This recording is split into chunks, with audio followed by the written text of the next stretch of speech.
Kathleen Wynne, about to concede today, it's expected. Let's listen. To do, just off the top. Just going to say that.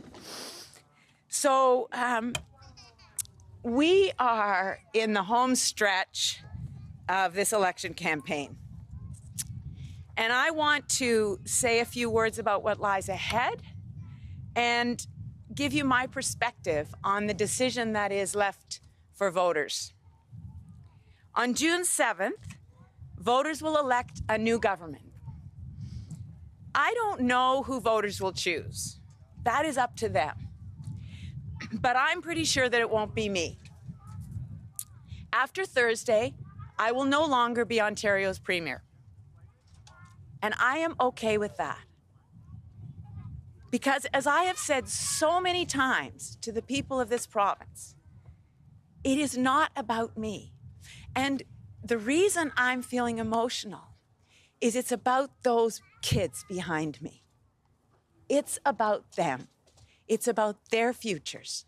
It's about the kind of province that they are going to live in. That's what all of this has always been about for me. So, it's about the people of this province. It's about their well-being and their futures. It's about their jobs, not my job. As Premier, I have dedicated myself to fighting for those people. For the single mother struggling to raise a family while living on the minimum wage.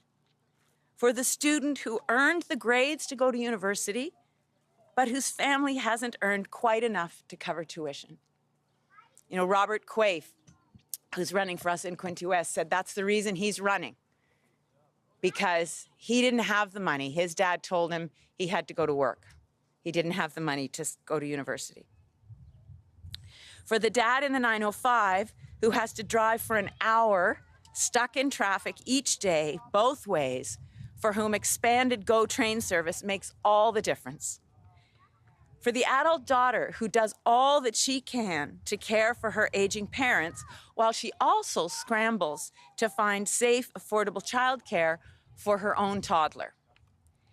And for the countless other families working hard, contributing so much to our communities, and counting on government to make their lives just a little bit easier, their load just a bit lighter, and their futures just a bit brighter. Here in Ontario, we live in the very best place in the world. I love this province. I love its people. And even if I won't be leading this province as Premier, I care deeply about how it will be led. After a few weeks on the campaign trail, and with just a few days before people cast their vote, here's my take on where we're at. People want change. But by and large, they're confident about where Ontario stands and where Ontario's headed. For this reason, and I hear this over and over again, many voters are worried about handing a blank check to either Doug Ford or the NDP. With a majority government, Doug Ford would have too free a hand for the comfort of most people. They just don't trust his judgment. They don't trust the choices that he would make. This is a man who was only too happy to open up the Greenbelt to condo development until he was caught out, who mused about selling cannabis in corner stores where our kids shop. This is a man who has promised to cut $40 billion out of government services and pretends that that can be done without costing a single job or harming our hospitals or harming our schools. This is a man who has defended candidates who speak ill of others, who smear people because of their religion or their gender or their sexual orientation. I don't believe this is a man who the people want to hand Ontario over to without putting him on the shortest leash possible. And the sentiment toward the NDP is much the same. People worry about what will happen to our economy if the NDP takes power and form a majority government with nothing to hold them back. People worry that the NDP will raise taxes on small businesses, that they will take unemployment higher, and that job creation will go lower. They will permit strikes to go on, just as they have at York University, even after all hope of a negotiated settlement has been exhausted. People worry that the NDP will approach the responsibility of running Ontario's economy with a plan that is risky and is unrealistic. So it comes down to this. Voters are going to pick a new premier, but they are generally worried about giving that person, whether it's Doug Ford, whether it's the Conservatives, whether it's the NDP, too much power. They're worried about giving them too much of a free hand because they're concerned about what that might mean for our economy and for our future. And that's why a vote for the Liberal Party can mean so much. The more Liberal MPPs that we send to Queen's Park on June 7th, the less likely it becomes that either Doug Ford or the NDP will be able to form a majority government.